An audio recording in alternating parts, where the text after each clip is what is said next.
Well, it happened. The ACC has expanded for the first time since welcoming in Louisville ahead of the 2014-15 season. If you thought Syracuse was outside the conference footprint, just wait till you get a hold of the flight plan to Northern California. You are Locked On Tar Heels, your daily podcast on the UNC Tar Heels, part of the Locked On Podcast Network, your team every day. Hey there, it's Tuesday, September 5th, 2023. Welcome into the Locked On Tar Heels podcast and hashtag free Tez. I decided I'm just going to say it every show until it happens, speak it into existence, right? Hey, my name is Isaac Schade. I'm your host. It's great to be with you. I want to thank you for making our show your first listen or watch every single day. You everydayers, great to have you back with us. If you're brand new to the show or a repeat guest, welcome in. Thank you for being part of this community. We're glad you're here. Today's episode is brought to you by Birddogs. Go to birddogs.com/lockedoncollege or enter promo code LOCKEDON for a free water bottle. Looks a lot like this one with any purchase. You won't want to take off your Birddogs. We promise you that. Coming up on the show today, we are going to talk all about conference expansion, how it happened, what it means, what it's going to look like. And honestly, my favorite part of this whole thing, because I'm like a logistics geek, is I've postulated what I think the conference basketball tournament is going to look like now with 18 teams. And so we're going to wrap up the show today talking about that. Plus, I got a pop quiz about what's the longest trip now. Going to be a lot of fun as we try to just figure out what this all means. So let's get right into it. I'm just going to handle this in like that reporting style of like what, when, how, why, all those questions, because I think that helps us to break it down pretty sensibly. So let's get into it and go through it. So in case you haven't heard, the what is that on Friday morning, there was a phone call amongst the presidents of the 15-member AC schools, 15 because it does include Notre Dame, and they voted to bring in Stanford and Cal from the Pac-12, which had been Pac-4 and is now Tupac, along with Southern Methodist, SMU, coming over from the AAC, the American Athletic Conference. Means 18 total teams now for the ACC, which is going to match the Big Ten for the largest conference in the country, at least as of now, because you know this thing always keeps going. So that is the what of all of this. The when. Great question. Two parts of it. When did it actually happen? And when will the new schools come in? As I just said, the call took place on Friday morning, and you probably recall that it had been rescheduled. Initially, it was supposed to be last Monday, but because of the events that happened on campus at North Carolina last Monday, which, by the way, still continuing to pray for and think about those of you that live on campus or in the greater Chapel Hill area, as long as, man, the family and friends affected by what has happened. But because of that, that's why this call was rescheduled for last Friday morning. And so that's when the vote took place. Now, as for the changes, they're going to take place beginning next season, 2024-25. Now, I'm still trying to put the pieces together as to how that happened, because what I had been told was that the deadline for making decisions for the 24-25 year was August 15th. My assumption is that that was in terms of outgoing schools, but that incoming schools, they are still allowed, you know, like that deadline hadn't been reached yet. And so I'm still working to solidify that knowledge, and we'll let you know if and when I do. So then how did this happen? Why hadn't it happened? How did it now happen? Well, in order to proceed with bringing in these three schools or any other schools, the ACC needed 12 of the 15-member presidents to vote yes. Again, presidents, chancellors, not athletic directors. We'll get to that in a little bit because I got an issue with how this goes. And so all the word on the street had been that to that point, it was Carolina, NC State, Clemson, and Florida State had been 4 no's, meaning that, you know, there were 11 yeses. Now, in terms of how many of those were firm yes and soft yes, it doesn't really matter because there were 4 firm no's. And so other schools could be like, yeah, of course, we want that. You know what I mean? And so those were the dissenters: Tar Heels, Wolfpack, Clemson Tigers, and the Seminoles. And so from all the reporting we've read, ESPN's Andrea Adelson was the first person I saw to officially say this. And this was the expectation coming in, but it was NC State that was the one to flip their vote. That's not surprising to me.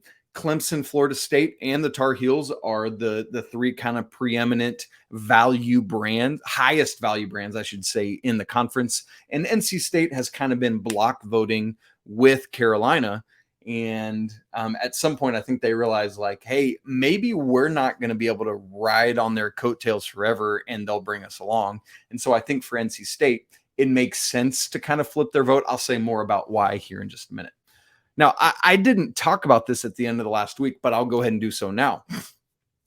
And you might have seen this, but on Thursday evening, Carolina's Board of Trustees issued a very strongly worded letter against the Tar Heels voting yes. And specifically, obviously, that would be Chancellor Kevin Guskiewicz flipping his vote from no to yes. And so my assumption is that they issued this on Thursday night, knowing the vote, or at least the conversation, was happening on Friday morning, so as to say, hey, buddy, you better not be flipping that vote. Here's the content of that letter in case you didn't hear it.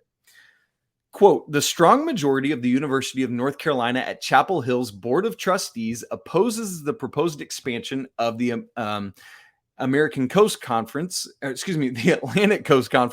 to include Stanford University, the University of California, Berkeley, and Southern Methodist University. Although we respect the academic excellence and the athletic programs of those institutions, the travel distances for routine in-conference competitive play are too great for this arrangement to make sense for our student athletes, coaches, alumni, and fans. Furthermore, the economics of this newly imagined transcontinental conference do not sufficiently address the income disparity ACC members face. We'll get to that as well. Without ironclad assurances that the proposed expansion serves the interest of UNC Chapel Hill, we believe it should be voted down. Woo! I love that. Can't argue with any of it, quite frankly. And neither did Chancellor Guskiewicz. He still voted no. So then the next question is the why. Why do this? Why bring in these schools that are one in the middle of the country in Texas, right in the heart of Dallas with SMU, and then in the San Francisco Bay Area? Well, to me, it is a clear suggestion of the strength in numbers approach that the conference needs to take. I mean, you look at the Pac-12 that we've just now taken 2 schools from. Having 12 schools, if you just start carving off a couple of those, man, it falls apart quickly. This is an opportunity for the ACC to kind of backfill in case some of these schools, not in case, let's be honest, when schools like the Tar Heels or Clemson or Florida State do ultimately leave. And I think those schools that voted no are continuing to signal, hey, we're going to look for a better opportunity unless the ACC can meet this, some of the things we need to do to make it sustainable long-term. So this is an opportunity for Commissioner Phillips to say, hey, let's say Clemson and Florida State do leave. That's okay. And I know that Cal, Stanford, and SMU are not the same brand that those two are, but there's at least strength in numbers. So that's what this is doing, is hedging against the possibility of any schools that may leave in the future. And then the other question of why does it work now, specifically now, but it didn't get done previous? Well, again, the biggest issue here is the economic disparity to get up to the level of the SEC and the Big Ten. All the best projections have suggested that ACC schools will be $30 million annually behind the schools of those 2 conferences based on the new media revenue share agreements that they've both signed. Well, Pete Thamel's reporting suggests, Pete Thamel of ESPN suggests that because of what these 3 schools are forfeiting as they come in, and I'll talk more about that in just a second, it's going to net the conference an annual extra pool of around $50 to $60 million to be divided out amongst the member schools, the other 15 current schools. So the numbers haven't been drawn up on this yet, but the expectation is that some amount of that $50 to $60 million pool will be divided equally amongst the 15 member schools, and that Some other portion of it will be withheld and then be used as on-field success incentive, probably solely for football success. But again, we wait to see what the results of that decision are. In the ACC, I wouldn't be surprised if some basketball money goes to that. But honestly, it sounds like it's going to be only for reserved for on-field success incentives. And so the way that pool has been achieved is that SMU coming in has said, hey, listen, for 9 years, and originally we thought it was going to be 7. It turned out to be for 9 years, we will take 0% of the media revenue share.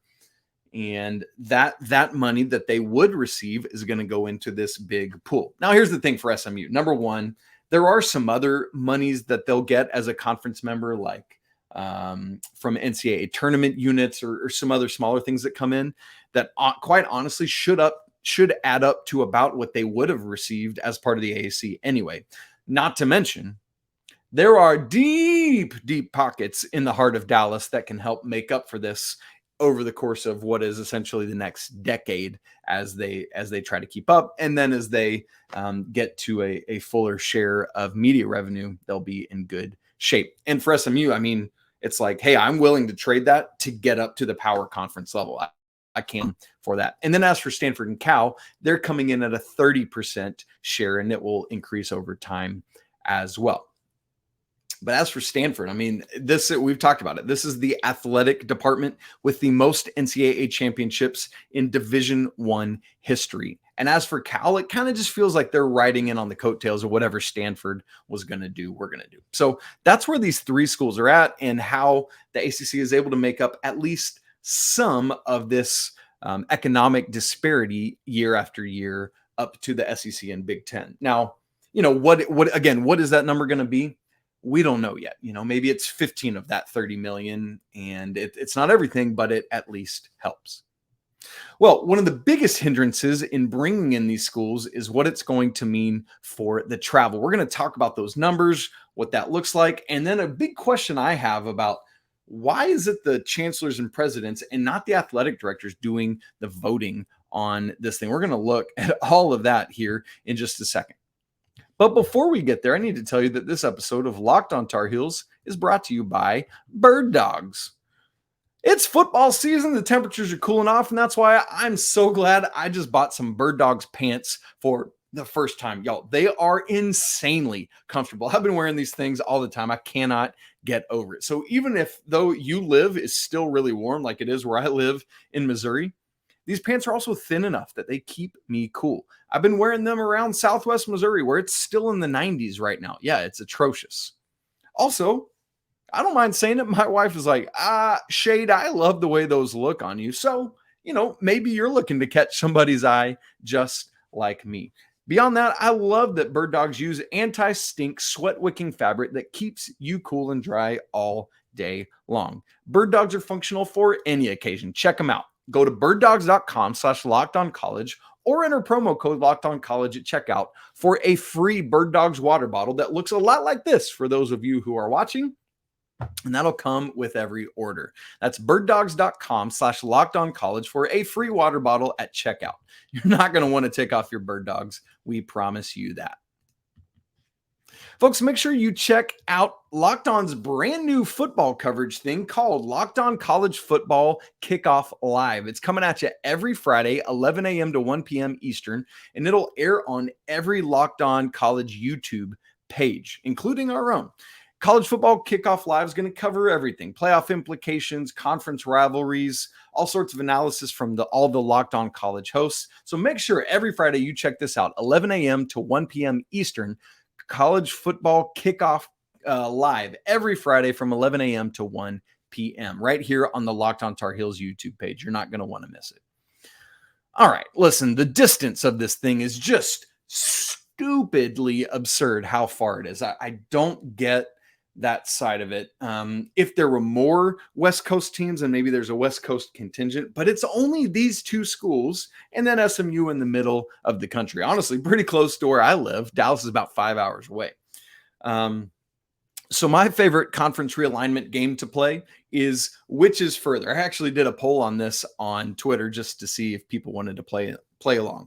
So I did all the maps and did all the math, and I just did it the driving directions from basketball arena to basketball arena. So as I guessed, the 4 longest trips are Miami to Stanford, Miami to Cal, Boston College to Stanford, and Boston College to Cal. Your job is to guess which is the longest. I'm going to stop and give you a second to guess, and then I'm going to tell you the answer. All right, here we go. I'll go from shortest to longest. The shortest of those 4 trips is Miami, the Watsco Center, all the way to Stanford, Maples Pavilion, 3,025 miles, and I did it like driving directions.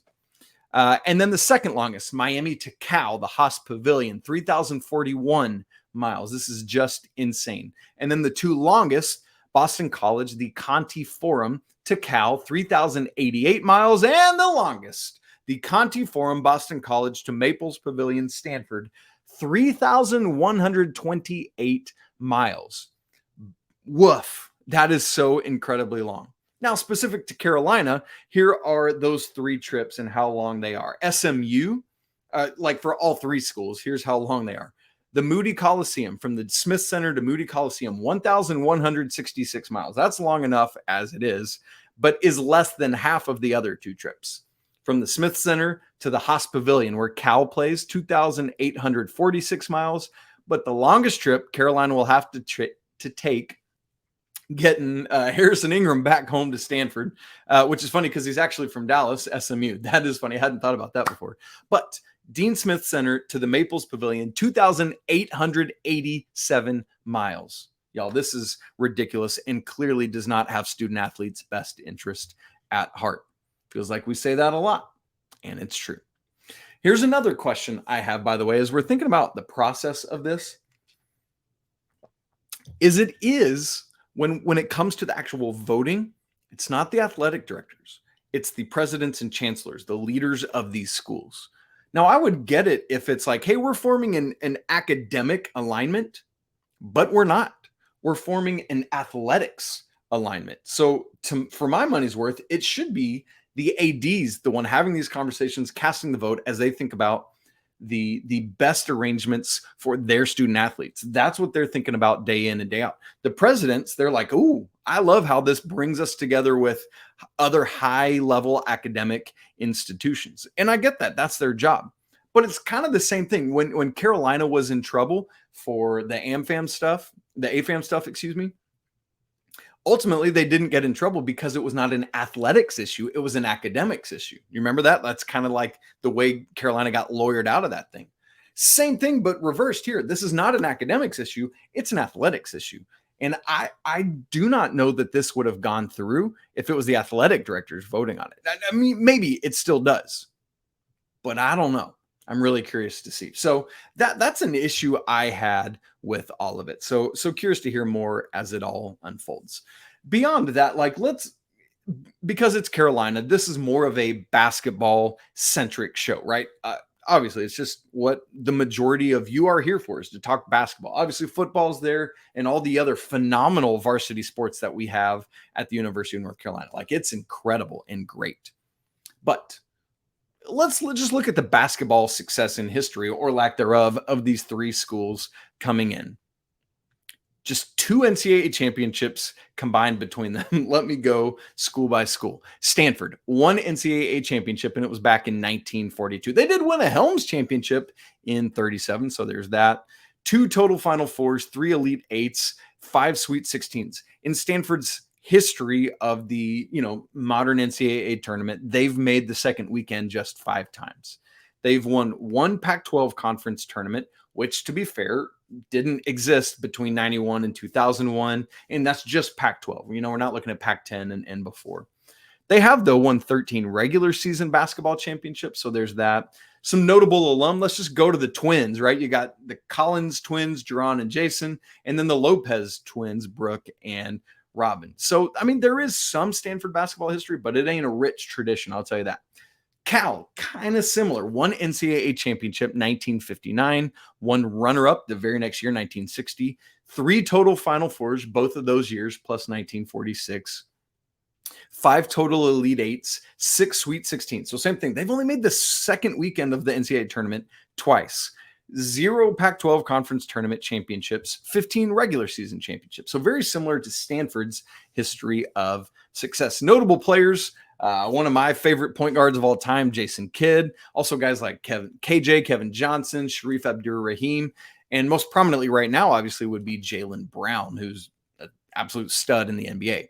And then as for SMU, just a notch, a tier below where those two schools are, but pretty similar. 0 NCAA championships, just 1 Final Four, that was in 56, 2 Elite Eights, 56 and 57, 6 Sweet 16s, so pretty comparable there. And then 3 conference tournament championships, 88, 15, and 17, and then 16 regular season conference championships. Notable alum, there ain't much with SMU. Look at guys like Quentin Ross, Semi Ojale, Shake Milton, guys like that. Older, like Jim Krebs, you've got some of those names. So not a rich basketball history or tradition that these schools are bringing in, which doesn't necessarily help the ACC as you look at, hey, we've been kind of, at least the way the nation is looking at things, because of the lower bottom end of the conference kind of down. The top end seems to still be doing well, making Final Fours and other stuff like that. But these schools don't necessarily help that. So we wait to see. And then a real quick note on the football side of it, the CFP committee met last week to start talking about, all right, we just expanded to 12 teams for the CFP. Does that need to be updated now after all of this realignment that's happened? And they ultimately said, we probably need to have discussions, but we can't ultimately make a decision until we see how things are going to finish out. So now that this has happened, I think they can re-engage in those conversations. Obviously, still got to figure out Oregon State, Washington State, if the AAC is going to replace SMU, all of these other dominoes. So, woo, you guys, this is wild. But now, my favorite part of this conversation is coming up because the ACC basketball tournament has been at 15 schools. And obviously, they're going to have to do something different. Something is going to have to change. They get a year to figure it out. I spent all sorts of time on Friday and over the weekend thinking through some scenarios and possibilities of how they could handle it. And I've got 3 to suggest to you, including the one that I think is going to be what the ACC goes with. I'm curious to hear your thoughts on these options, which one you would go with, or maybe even something different. We're going to talk about that in just a second. But first, this episode of Locked On Tar Heels is brought to you by FanDuel. Y'all, you know it. The college season has already started. NFL starts this weekend, and they've got incredible offers from FanDuel, America's #1 sports book. Because right now, new customers can bet $5 and get $200 in bonus bets guaranteed. Plus, all customers who bet that $5 will get $100 off NFL Sunday Ticket from YouTube and YouTube TV. Now is the best time to join FanDuel. The app is easy to use, and you can bet on everything from spreads to player props and more.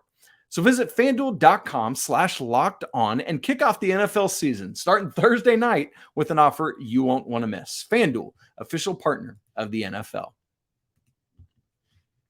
All right, this is going to be a lot of fun. I'm going to bring up right now, for those of you watching, what the ACC Tournament Bracket looked like last year and essentially since the ACC went to 15 teams. By the way, this is a moment to plug. If you're someone who listens, I would encourage you at some point to go check this out so you can see these brackets, see these suggestions, or if you aren't into watching, you can go check this out. I've got them all on my Twitter feed, all of the brackets. I actually created brackets for these suggestions. So anyway, just a way for you to be able to follow along with me as we talk through this. So as things stand currently, the ACC tournament is a 5-day event. It starts on Tuesday and it runs all the way up through the championship on Saturday night.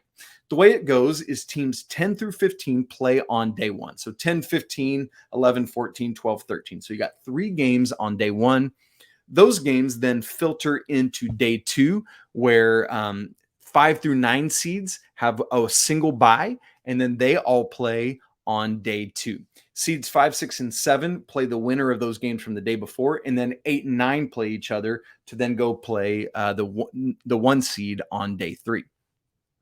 And then the coveted thing, the thing everyone's trying to get, is a top 4 seed, because that's a double bye. You don't start until day 3. So teams 1, 2, 3, and 4 start on Thursday is their first games, and then goes all the way, as I said, through Saturday, with the championship on Saturday, day 5.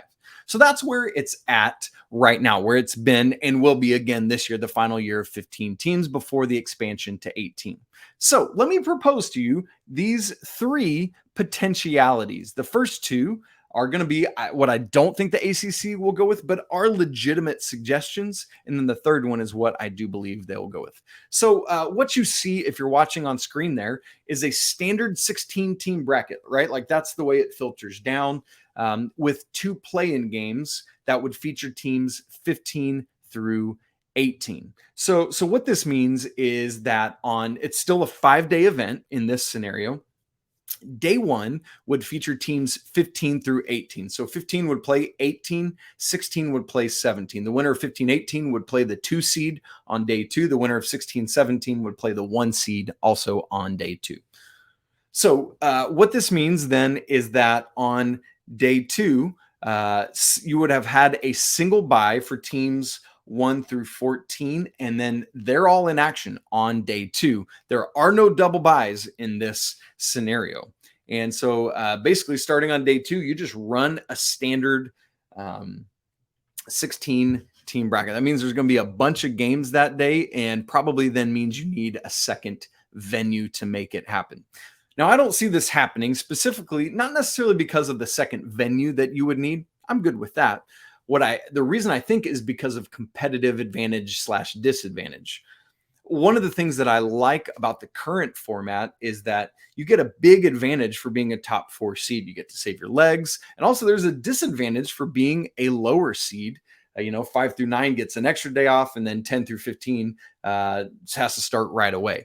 So I don't see this happening because not enough advantage for the better seeds and not enough disadvantage for the worst seeds. Everyone other than 15 through 18 starts on the same day. Option 1 for me, no go. Here is option number 2, a little more similar to what currently happens, but still not what I think the ACC will go with. I call option number 2 the not everyone is allowed to the party approach, because as you see for those watching, but I'll obviously explain it for those just listening, there were only 16 teams in this field. Teams 17 and 18, sorry about you. You should have had a better regular season. You don't get to participate in the conference tournament. What this does is still allows for the double and single bye approach. So as you see, it's another 5-day event.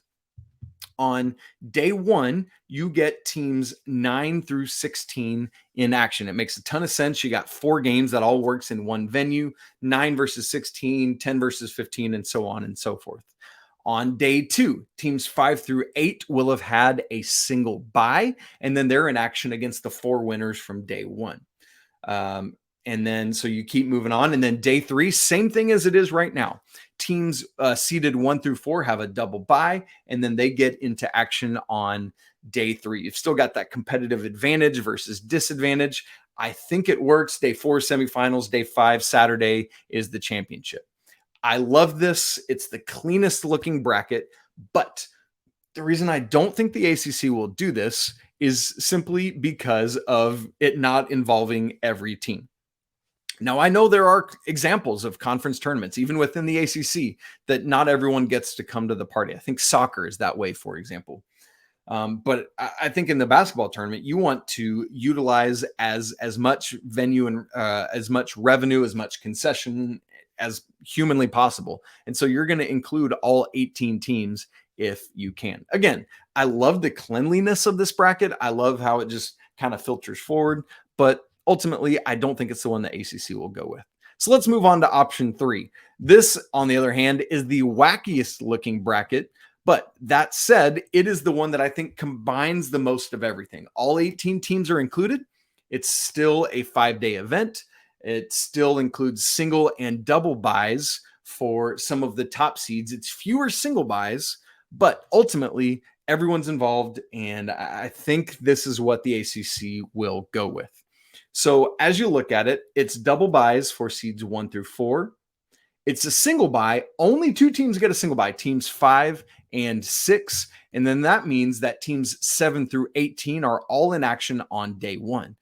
That's one of the things I kind of like about it, is it's a bigger disadvantage for everyone outside the top 6, and therefore ensures that the teams that have performed better in the regular season have an even higher percentage chance of getting to the conference championship or winning the conference championship. So you get all the logical matchups, 7 versus 18, 8, 17, and all the way inward on day 1. And then day 2, you get, there are 2 quads where those winners face each other. And then day 3 would filter into playing teams 1 and 2. But then you get some single winners where like the winner of 12 and 12 and 13 then would play team 5, and the winner of that would then play team 4. So it's a little bit of a convoluted bracket, but the bracket's there. You can see it and make sense of it. So again, not as many single buys, but every team is represented. The one hitch that we got to pay attention to here is day 1 would have 6 games. So there is a possibility you could expand to 6 days, have 3 games day 1, 3 games day 2, and then move on to the second round on day 3. I don't think the ACC would go for that because it would be too much of a competitive disadvantage for the teams that play on day 2. And so you don't want to do that. So my thought is that the ACC in this scenario would actually go to a 2-venue approach. And by the way, shouts to my guy, Patrick Marsh, former Carolina football player, for having some great conversation with me back and forth about this. But a 2-venue approach allows you to get those 6 games in on day 1. And then as soon as you get to day 2, everyone is in the main facility. That is a thing we see all the time, and I think is a normal approach to it. And then everything filters in, and you still have your championship on Saturday night. I love this. I think it's the approach the ACC will ultimately land on. So once again, I would love to hear if you think the ACC will do something else, or if you have another alternative to suggest, or maybe some tweaks to mine. Would love to hear it. Let's have some conversation about it.